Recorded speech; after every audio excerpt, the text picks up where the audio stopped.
Welcome back. Welcome back to the Kovacs report for the big one, I guess, that the DC and Superman fans have been waiting for. Dan Slott's Superman Unlimited, art by Rafael Albuquerque. I'm going to go through this book today and tell you what I like, what I don't like. It's a mixed bag, so hang around as we go through the book. It'll be a quick review and see what's what. Before you do, hit that subscribe button. It helps me make videos, grows the channel. I can do more of this and get better and better as we go along. So let's jump straight in. Superman Unlimited #1. This is part of the Superman event, I guess. It's going across DC at the moment, the Summer of Superman. And yeah, I guess it's going to be the flagship book. So, good and bad. Now, the art is really nice in this book. There are flashback scenes and modern day scenes. Everything's done very, very nicely.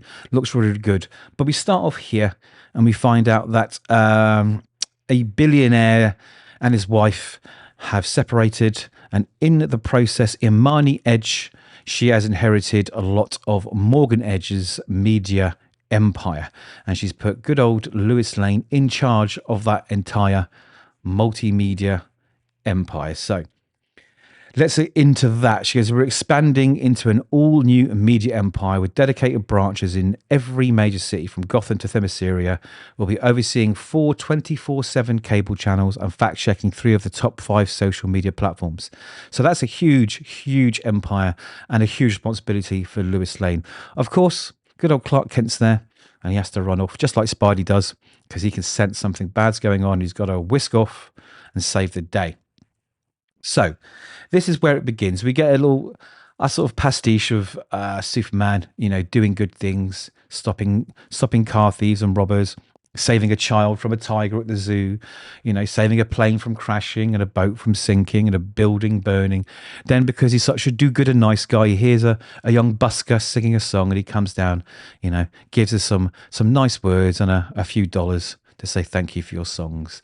Then we whisk to the Watchtower, and we hear that there is an extinction level event, and it's this huge asteroid. It's just a huge size, phenomenal size, and it's heading obviously towards Earth, and only Superman is in a position to go and stop it. So he flies out and finds out that it's this weird inertron metal, right? And it shouldn't be in this galaxy anyway. And in fact, humans don't even know about it or successfully mine it or forge it or do anything with it until the 31st century. So he smashes it, and it puts it into fragments. But underneath, he discovers that it isn't solid. It's actually just an outer shell, and it's solid kryptonite. Okay, interesting. Now, he does his best to save the day, and there's this constant sort of Superman looking and thinking about what the damage can do, and he can hear all the heartbeats, and he can sense all the people. And then we start getting flashbacks as the kryptonite starts messing with him. We start getting these flashbacks, and most of this book is flashbacks. It does a very good job of giving you all the key moments in Superman's lifetime. We get it when he was a kid on the farm, when he found out who he was, meeting Crypto, the Legion of Superheroes, the fact that in the 31st century there's a golden statue of him, and he's like the ultimate superhero, and everyone looks up to him, and he's brought peace across the galaxy. Then we get some more back history when he went on his travels, trying to discover himself and things around the world. And then we go to the days where he starts at the newspaper, and, Daily Planet, meets Lois Lane. His arch enemy, rears his ugly head with Lex Luthor. We find out kryptonite is introduced, and then we get all the bigger events, the space events, and all the other things that happen to Superman. I mean, and it's pretty well done. I found it very long. I'll be honest. I found it quite hard to get through all of it, but that's just me. I'm not saying it's a bad book as such. Anyway, while this is happening, he's realizing that the kryptonite blob itself, it isn't moving the direction he needs it to move. There's still a chance it's going to hit some people and kill them. So he goes back, risking his own life, knowing what the kryptonite will do to him. We get more flashbacks from huge moments in Superman's history. When he proposed to Lois Lane, Doomsday, when he died, his return, again, the golden statue. And then we find out some other sort of heartwarming bits and bobs about him. It's the usual stuff. Back to the huge green elephant in the room, this kryptonite. So he goes in there, and while he's there, he feels like he's going to fail. He calls out to his son, Superboy, and says, you know, let everyone know I love them. I love you. I miss you. If you can hear this, let them know. And then there's this huge explosion. And then suddenly we're transported to 3 months later, and he's in the watchtower in the med bay. And he's all healed up. And everyone there, of course, they've been waiting for his return because everyone loves him. You know, his son, his mother, everyone's there. All the boys there, all the gangs there, all the Justice League are there. John Jones has been masquerading in his shape-shifting capability as Clark Kent, so no one thought something weird was going on in his absence because it has been 3 months. And then Batman says, right, let's get down to business, right? We're in geosynchronous orbit. Look down and look at what's happening down there with your telescopic vision, right? And he notices there's this new city that has sort of nation state has formed in those 3 months called El Caldero. And what they've been doing is they've been using this kryptonite to basically become one of the richest places on Earth.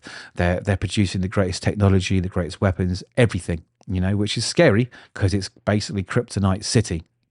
And we discover that effect on the other superpowered Kryptonian style superheroes is that they're getting the hell beaten out of them. You know, it is hard. Villains now have the upper hand. So that's an interesting concept. And here's the big reveal.